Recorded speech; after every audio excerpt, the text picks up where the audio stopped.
Bienvenue dans Le Débat. Notre discussion aujourd'hui prend sa source dans le commentaire des textes bibliques du deuxième dimanche de Carême. Nous allons nous pencher sur un récit absolument fondateur, l'appel d'Abraham, au chapitre 12 du livre de la Genèse. La question qui nous divise est la suivante. Cet appel divin, qui lance toute l'histoire de la foi monothéiste, est-il avant tout une épreuve d'obéissance radicale, un saut, disons, terrifiant dans l'inconnu, ou faut-il plutôt y voir une invitation à l'épanouissement, une main tendue vers le bonheur? Pour ma part, je défendrai cette seconde lecture. Je pense que ce texte révèle d'emblée un Dieu dont le désir premier est le bonheur et l'accomplissement de l'être humain. Le dissident, Et de mon côté, je soutiendrai que si l'accomplissement est bien la destination finale, le texte met d'abord et avant tout l'accent sur le coup du départ, sur la rupture. C'est l'acte de foi pur face à l'inconnu qui est au premier plan, bien avant la promesse d'un gain personnel. Pour moi, tout part d'une relecture, d'une écoute plus fine des mots. Le commentaire sur lequel nous nous appuyons rappelle l'interprétation fascinante de Rachid III, le grand exégète juif du XIe siècle. Il explique que les mots hébreux lek leka, qu'on traduit souvent par un simple va, peuvent se lire va pour toi, c'est-à-dire va dans ton propre intérêt, pour ton bien, pour ton bonheur. Et cette intuition, elle change tout.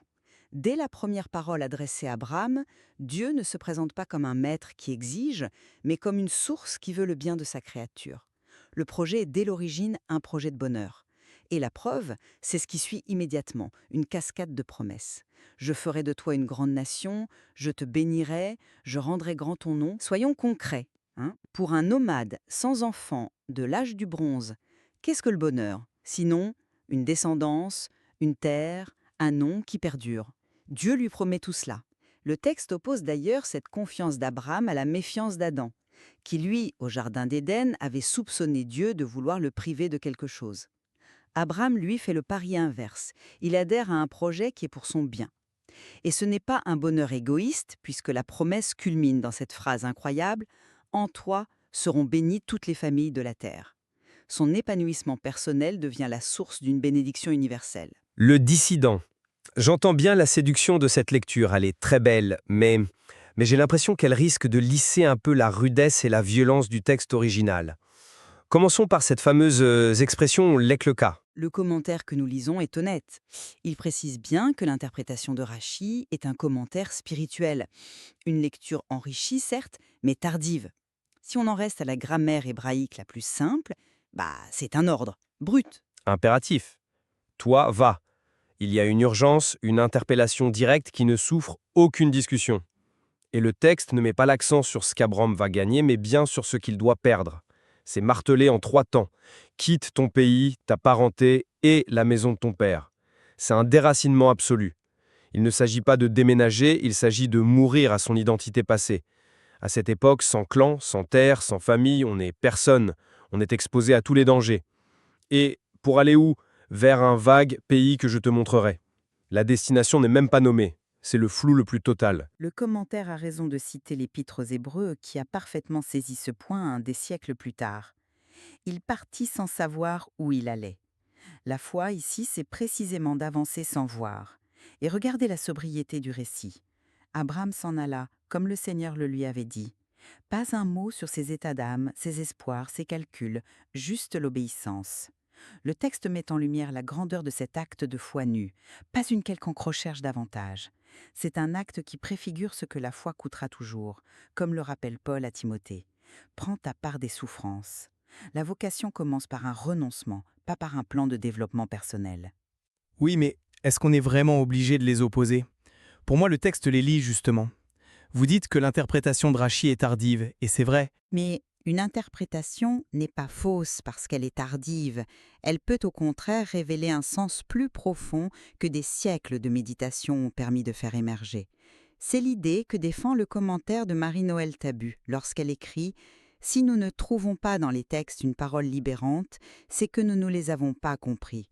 Cette clé de lecture me paraît essentielle. Elle nous invite à ne pas nous arrêter à la lettre brute qui peut sembler dure, mais à chercher l'intention profonde, l'esprit du texte. Or, ici, l'intention est explicitée immédiatement. L'ordre et la promesse ne sont pas deux choses successives, ce sont les deux faces d'une même pièce. C'est un va qui est dès le départ aimanté par une promesse de vie. Ce n'est pas obéis d'abord et peut-être que tu auras une récompense, c'est entre dans ce chemin de confiance car il est le chemin de ton accomplissement, le dissident. Je crois un trait de cette cure, vraiment, mais elle me semble passer à côté de l'essentiel du texte, qui est l'altérité radicale de la voix divine. En insistant sur le pour toi, on risque de psychologiser le récit, de le ramener à nos catégories modernes, vous voyez, d'épanouissement personnel. Le commentaire nous met d'ailleurs en garde contre certaines traductions fantaisistes comme « va vers toi-même », qui sont de purs anachronismes. Le texte ancien ne pense pas en ces termes. En s'en tenant à la rigueur de l'ordre « toi, va », on préserve ce qui fait le cœur de l'expérience abramique, une volonté divine qui vient de l'extérieur, qui brise les projets humains et qui demande une soumission totale. La volonté de Dieu est première, pas le bonheur d'Abraham. Le bonheur est une conséquence, peut-être, mais il ne peut pas être la motivation première. Sinon, ce n'est plus la foi, c'est un calcul d'intérêt. Un calcul intérêt?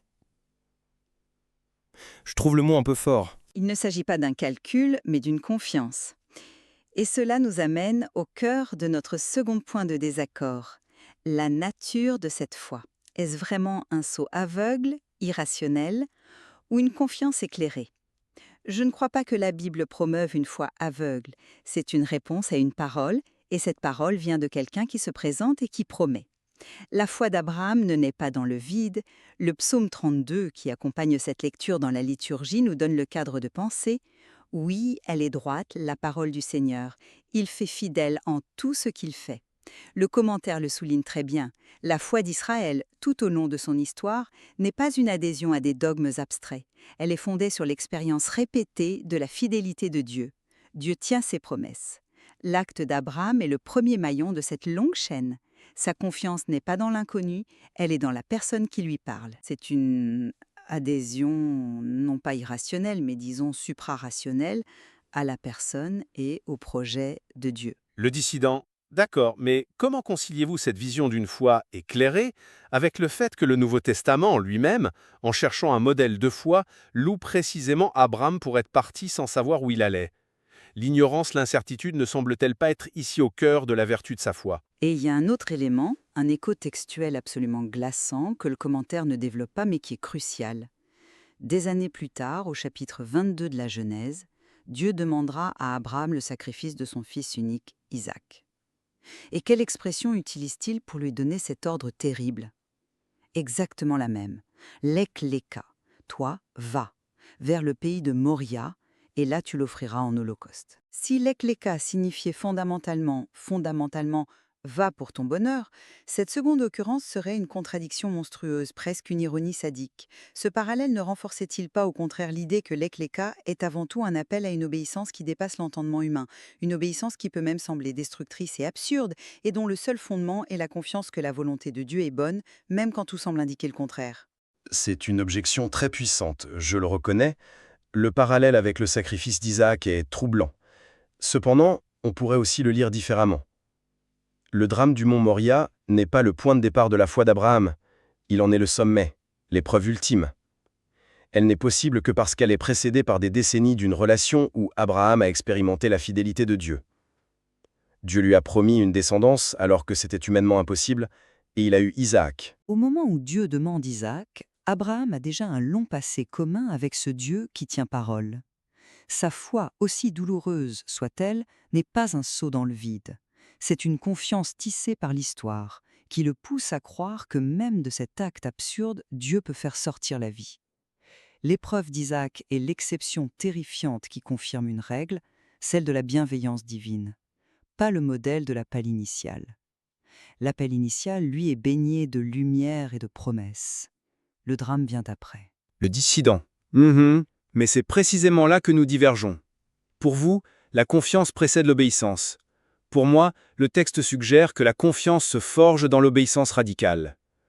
Au moment du premier appel, Abraham n'a aucune expérience de ce Dieu.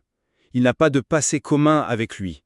C'est un parfait inconnu qui fait irruption dans sa vie et lui demande de tout plaquer. Sa foi est donc pure. Elle n'est pas basée sur des preuves passées. C'est ça le modèle. C'est la confiance faite à la parole seule, avant toute vérification. La fidélité de Dieu est la réponse à la foi d'Abraham, et non l'inverse. C'est parce qu'Abraham a obéi dans l'obscurité que Dieu peut ensuite déployer son plan de bénédiction. Peut-être que la solution se trouve dans la finalité de l'appel, qui est notre dernier point. Est-ce une épreuve individuelle, un test de vertu pour Abraham, ou bien l'inauguration d'une mission qui le dépasse complètement? Si l'on met l'accent sur la conclusion de la promesse, tout s'éclaire. En toi seront bénies toutes les familles de la terre. Le destin personnel d'Abraham, son bonheur, son accomplissement, n'est pas le but final, c'est le moyen. Dieu veut bénir l'humanité et pour cela, il a besoin d'un partenaire, d'un point de départ. Il choisit Abraham et fait de son histoire personnelle le levier de l'histoire universelle du salut. Comme le dit le commentaire à propos de la lettre à Timothée, une vocation n'est jamais pour soi, elle est toujours pour les autres. L'épanouissement d'Abraham est donc la condition nécessaire à la bénédiction du monde. Dans cette optique, l'appel n'est pas une épreuve arbitraire, mais un recrutement pour une mission.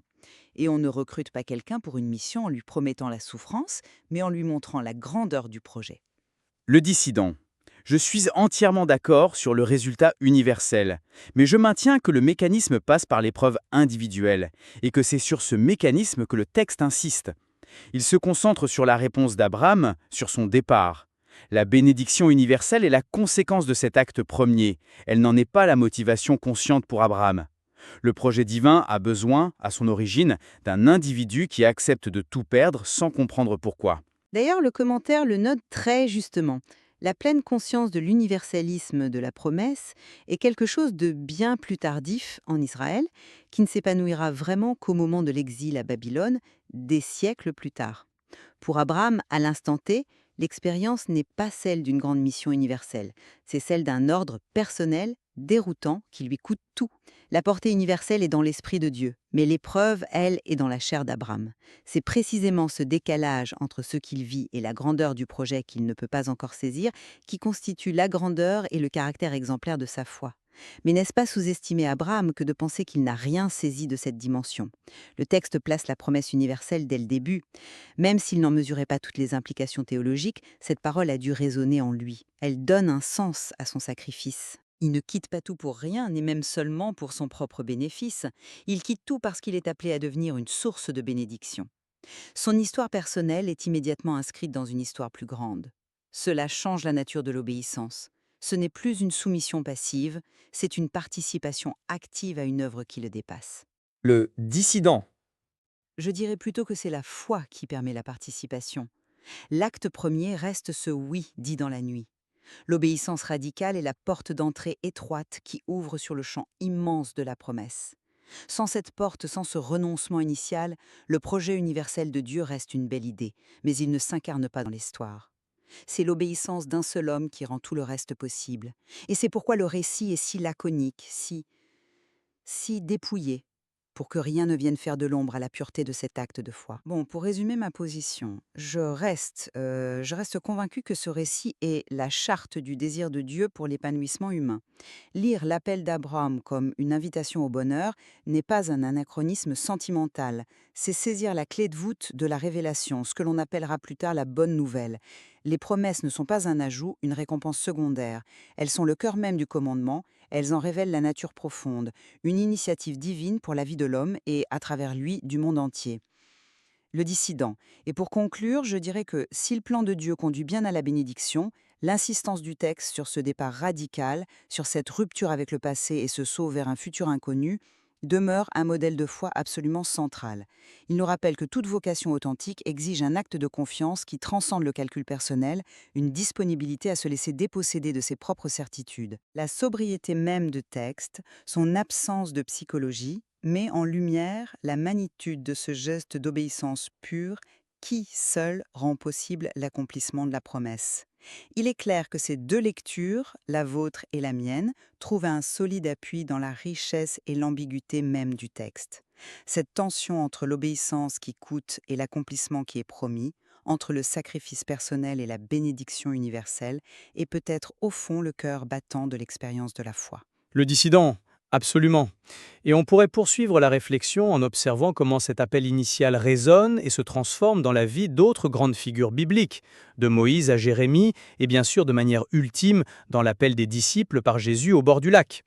Mais c'est une autre histoire et une autre discussion.